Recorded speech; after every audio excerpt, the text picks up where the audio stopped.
नमस्ते दोस्तों, welcome back to the Bright Monk show, जहां हम हिस्ट्री, स्ट्रेटेजी और एंशिएंट सिविलाइजेशंस की ब्रिलियंस को आपके सामने जिंदा करते हैं।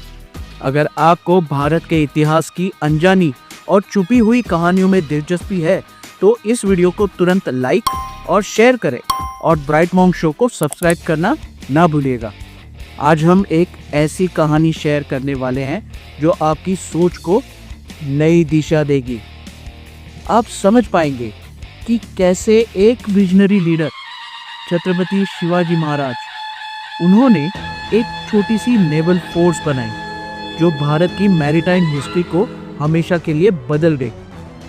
अगर मैं आपको ये बताऊं कि कैसे एक छोटी सी नेवी एक बेहद प्रभावशाली, साहसी और रणनीतिक राजा के हवाले थी, उस नेवी ने कैसे यूरोपियन एम्पीरियल पावर्स को चैलेंज किया, मुगल एम्पायर्स को हिला के रख दिया और एक पूरे किंगडम की तकदीर को बदल के रख दिया। यह है मराठा नेवी की अद्भुत कहानी।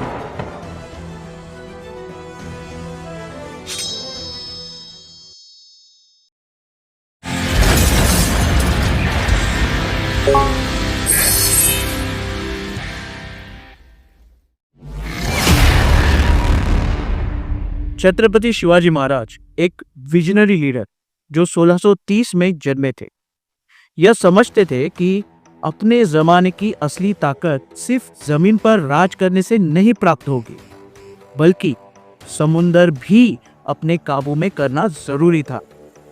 जब उनके आसपास पोर्तुगीज, सिद्दी और मुगल्स जैसे ताकतवर मैरीटाइम फोर्सेस का डंका बज रहा था, तब छत्रपति शिवाजी महाराज ने यह बहुत पहले समझ लिया था कि एक मजबूत नेवी होना उनकी स्ट्रेटेजी का एक अहम हिस्सा है। उनका नजरिया उस वक्त के लिए बिल्कुल यूनिक था, क्योंकि अक्सर राजा सिर्फ जमीन पे अपनी ताकत देखते थे। शिवाजी महाराज की मैरीटाइम एम्बिशंस का मेन रीजन उनके किंगडम के कोस्टल एरिया से दुश्मन के ट्रेड रूट्स को डिसरप्ट करना था, जो उनकी वॉर एफर्ट्स के लिए क्रिटिकल था। और सबसे जरूरी बात, वेस्टर्न कोस्ट को फॉरेन इन्वेजन्स से बचाना था। उन्होंने समझा कि एक छोटी लेकिन शक्तिशाली नेवल फ्लीट इन सब गोल्स को पूरा करने में मदद करेगी, और इस तरह मराठा नेवी का जन्म हुआ। जैसे सर जादूनाथ सरकार लिखते हैं, छत्रपति शिवाजी महाराज की नेवी का निर्माण एक फ्यूचरिस्टिक रणनीति का कदम था। यह सिर्फ सिद्दी और पोर्तुगीज के खिलाफ एक रक्षा का उपाय नहीं था, ये इंडियन सीज पर नए ताकत का प्रदर्शन था। ये कोट एक प्रसिद्ध इतिहासकार के जरिए महाराज के फैसले की स्ट्रेटेजिक गहराई को समझाता है। शिवाजी महाराज ने मराठा नेवी बनाने के लिए कई इंपॉर्टेंट शिपयार्ड्स भी बनाए, जैसे लोहगढ़, कल्याण और भिवंडी। ये शिपयार्ड्स मराठा फ्लीट के विकास में की रोल प्ले करते थे, जहां स्किल्ड शिप बिल्डर्स और क्राफ्ट्समैन दिन रात काम करते थे ताकि कोस्टल वॉरफेयर के लिए परफेक्ट वॉरशिप्स तैयार की जा सके। मराठा नेवी में अलग अलग प्रकार के वेसल्स थे, जैसे गलबत, तारंडे और heavily armed man of war. हर एक को स्पेसिफिक नेवल वॉरफेयर नीड्स के लिए डिजाइन किया गया था। छत्रपति शिवाजी महाराज के शिप्स बड़े यूरोपियन शिप से छोटे, तेजी से चलने वाले और ज्यादा अजाइल थे, जो उन्हें कोस्टल बैटल्स में एक सिग्निफिकेंट एडवांटेज देते थे। मराठा नेवी सिर्फ इमीडिएट थ्रेट्स का जवाब नहीं थी, ये एक प्रोएक्टिव कदम था मराठा डोमिनेंस को एस्टैब्लिश करना और उसके फ्यूचर को सिक्योर करने के लिए। ये नेवल फोर्स छत्रपति शिवाजी महाराज के कैंपेन्स और बाद में मराठा एम्पायर के एक्सपेंशन में एक क्रूशियल रोल निभाने वाले थे। छत्रपति शिवाजी महाराज की नेवल पावर ना तो फॉरेन एक्सपर्ट्स पर ना ही मर्सिनरीज पर डिपेंड करती थी। उनका असली फोकस एक सेल्फ रिलायंट और इंडिजिनियस स्ट्रेटेजी पर था। उनका पहला चैलेंज था लोकल रिसोर्सेज और एक्सपर्टीज को अपने कंट्रोल में लाना। जब यूरोपियन शिपयार्ड्स तक उनका एक्सेस लिमिटेड हुआ करता था। तब उन्होंने इंडिया के वेस्टर्न कोस्ट लाइन पर अवेलेबल अबंडेंट टी क्रूड का इस्तेमाल किया और एक ऐसी फ्लीट बनाई जो रेजिलियंस और एडेप्टेबिलिटी के मामले में असामान्य थी। उनके विजन ने नए शिपयार्ड्स बनाने की तरफ रास्ता दिखाया। लोहगढ़, कल्याण और भिवंडी, जहां skilled ship builders and local craftsman मिलकर वो शिप्स बनाए जो यूरोपियन इंपीरियल नेवल पावर को सिर्फ चैलेंज ही ना करे बल्कि उनकी टाइटर फिश भी कर सके। मराठा फ्लीट कई टाइप्स के शिप्स थे, जैसे गलबत, तारंडे और man of war. Her ship को स्पेसिफिक वॉरफेयर स्ट्रेटजीज के लिए बिल्कुल केयरफुली डिजाइन किया गया था, बिल्कुल इंट्रिकेटली डिजाइन किया गया था। ये शिप्स ज्यादा मैन्यूवरेबल थे और कोस्टल वॉरफेयर के लिए बिल्कुल परफेक्ट थे, जो उन्हें बड़े यूरोपियन वेसल्स के मुकाबले में स्ट्रेटेजिक एज देते थे, क्योंकि वह मैसिव शिप्स अरेबियन सी के शैलो और अनप्रेडिक्टेबल वाटर्स में उतनी इफेक्टिवली ऑपरेट नहीं कर पाती। मराठा नेवी की ताकत सिर्फ उनकी फ्लीट में नहीं बल्कि उनकी क्लेवर टैक्टिक्स में थी। छत्रपति शिवाजी महाराज और उनके कमांडर्स, खासकर admiral Kanhoji Angre, naval guerrilla warfare का एक नया तरीका इंट्रोड्यूस कर रहे थे, जिससे उन्होंने अपनी कोकन कोस्ट की डीप नॉलेज का पूरा फायदा उठाया। छोटी और एजाइल शिप्स क्रीक्स और बेस के थ्रू छुपकर सरप्राइज अटैक्स करती थी, जो बड़े और कम मैन्यूवरेबल यूरोपियन वेसल्स को कंफ्यूज कर देती थी। ये टैक्टिक्स इतनी डेडली थी कि यूरोपियंस को मराठा के पीछा करना काफी चैलेंजिंग हो जाता था, क्योंकि वो शैलो और कन्फाइंड कोस्टल वाटर्स में उतनी इफेक्टिवली ऑपरेट नहीं कर पाते थे। कान्होजी आंग्रे की रिलेंटलेस परस्यूट ने उन्हें द इंडियन नेल्सन का टाइटल दिलवाया और मराठा नेवल लेगेसी को सॉलिडिफाई किया। उनकी स्ट्रैटेजिक ब्रिलियंस उनके अपने शब्दों में रिफ्लेक्टेड है, जैसे कंटेम्पररी क्रॉनिकल्स में रिकॉर्ड किया गया था, समंदर हमारा फोर्ट है और हमारे शिप्स उसके गार्डियंस हैं। हम इसकी रक्षा सभी इन्वेडर्स से करेंगे। हालांकि ये कोट आंग्रे की स्ट्रैटेजिक एसेंस परफेक्टली कैप्चर करती है। ये नेवल प्रोवेस मराठा किंगडम के कोस्टल टेरिटरीज को सिक्योर करने और उनके ट्रेड रूट्स को प्रोटेक्ट करने में क्रिटिकल थी, जो उनकी पावर को एस्टैब्लिश करने में एक प्रमुख भूमिका निभाती थी।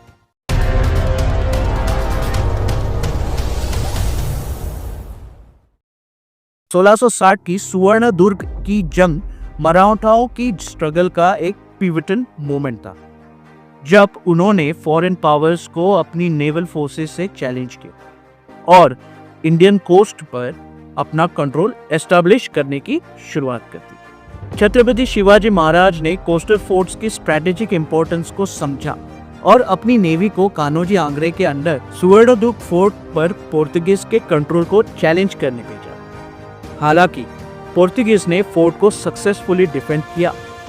ये डेयरिंग अटैक एक सिग्नल था कि मराठास का प्रेजेंस अब रीजन में मेजर पावर के रूप में हो रहा था। यह एक डिक्लेरेशन था कि कोई भी कोस्टल स्ट्रॉन्ग होल्ड हो, चाहे उस पर कोई भी फॉरेन पावर का कब्जा हो, मराठा वॉरियर्स से बचना अब मुश्किल है। ये पहला अटैक जो कंप्लीट विक्ट्री नहीं ला पाया, मराठा नेवल एम्बिशंस की बढ़िया शुरुआत और उनके फ्यूचर डोमिनेंस के लिए एक इम्पोर्टेंट बेस बन गया था। हिस्टोरियन जादूनाथ सरकार अपनी फेमस किताब में लिखते हैं, सुवर्णदुर्ग पर अटैक अपने इमीडिएट गोल में फेल होने के बावजूद एक वैल्यूएबल लेसन था और इसके वजह से और भी नेवल मिशंस के लिए एनकरेजमेंट मिली। इससे पता लगता है कि यह बैटल मराठा नेवल एक्सपेंशन के लिए एक कैटलिस्ट की तरह काम कर गया।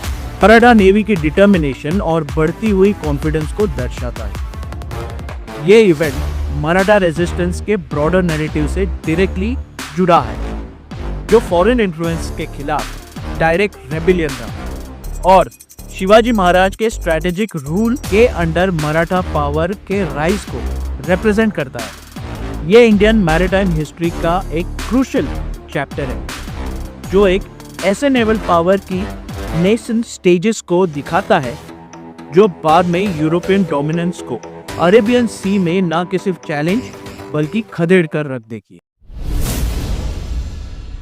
1664 की सूरत की जंग ने मराठा नेवी को एक फॉर्मिडेबल फोर्स के रूप में एस्टैब्लिश कर दिया। छत्रपति शिवाजी महाराज, जो सूरत की स्ट्रैटेजिक और इकोनॉमिक इंपॉर्टेंस को बहुत अच्छे से समझते थे, एक डेयरिंग नेवल रेड का प्लान बनाते हैं। सूरत, जो एक मेजर मुगल पोर्ट था, पर यह अटैक मुगल ट्रेड रूट्स को मैसिव नुकसान पहुंचाता है, जिससे उन्हें काफी फाइनेंशियल लॉसेस होते हैं। सूरत पर यह रेड सिर्फ अग्रेशन का एक दिखावा नहीं था, ये मराठा नेवल कैपेबिलिटी का एक पावरफुल स्टेटमेंट था। ये दिखाता था कि मराठास स्ट्रैटेजिक मैरीटाइम इंटरवेंशन के जरिए मुगल पावर और इन्फ्लुएंस को डिसरप्ट कर सकते हैं, और इसने पूरे सब कॉन्टिनेंट में हलचल मचा दी थी। ये इवेंट एक टर्निंग पॉइंट था जो मराठास की कैपेबिलिटी को दिखाता था।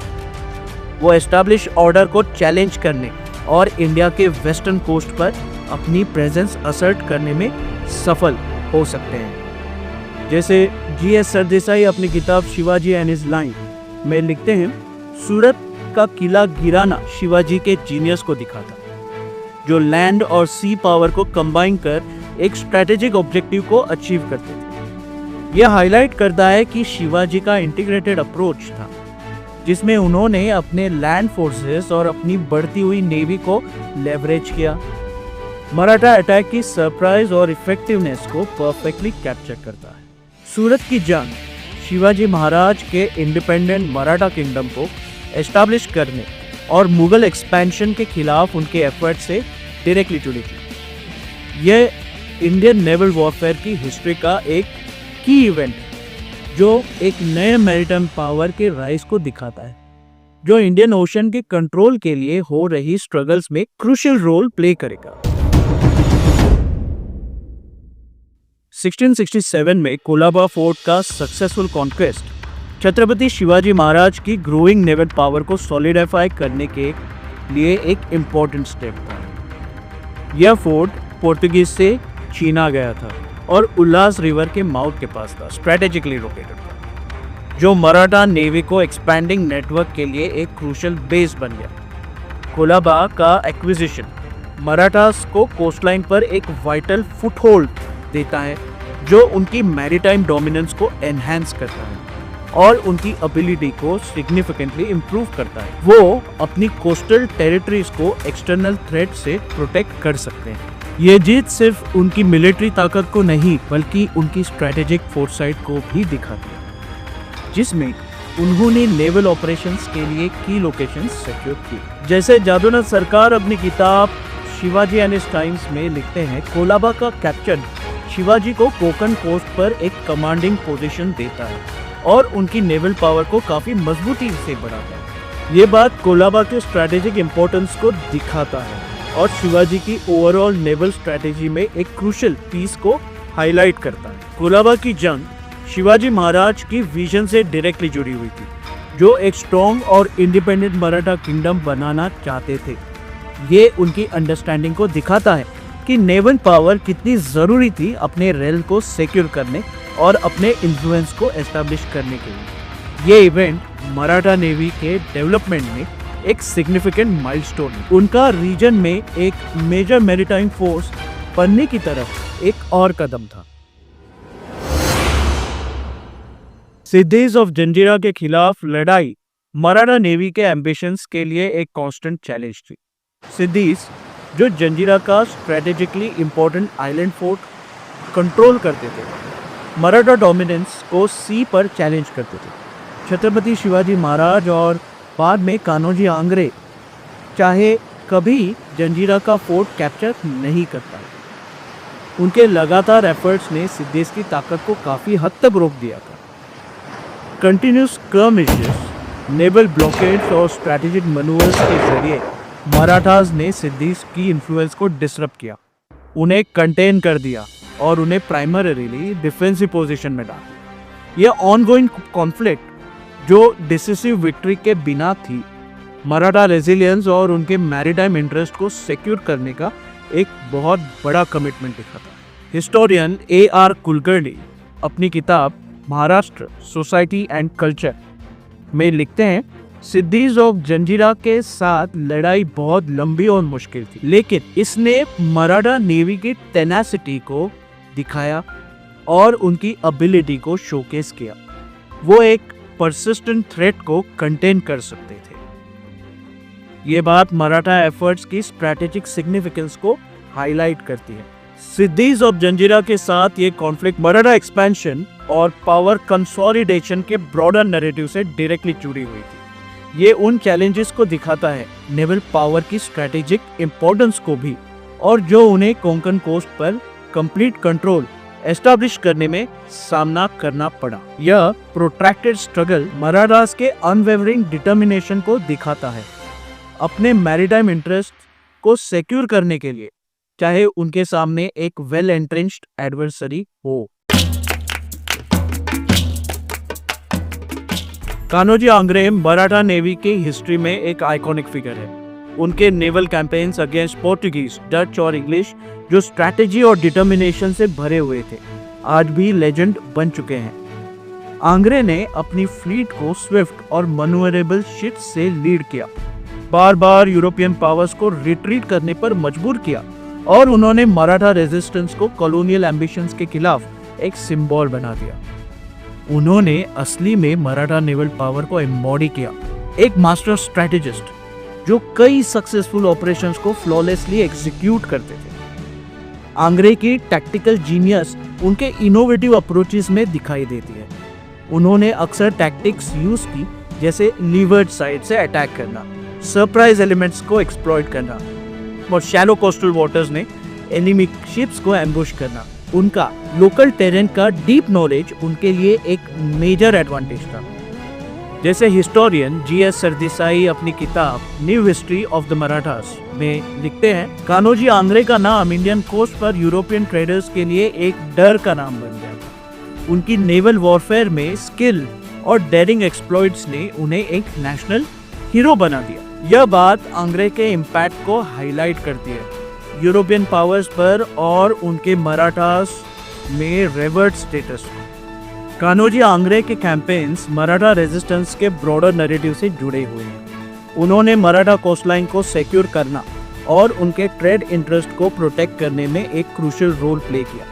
उनकी लेगेसी एक ब्रिलियंट नेवल कमांडर और मराठा स्ट्रेंथ का सिंबल बन गया। आज भी कई जनरेशंस को इंस्पायर करती है और उन्हें इंडियन मैरीटाइम हिस्ट्री का एक पिवटल फिगर बनाती है।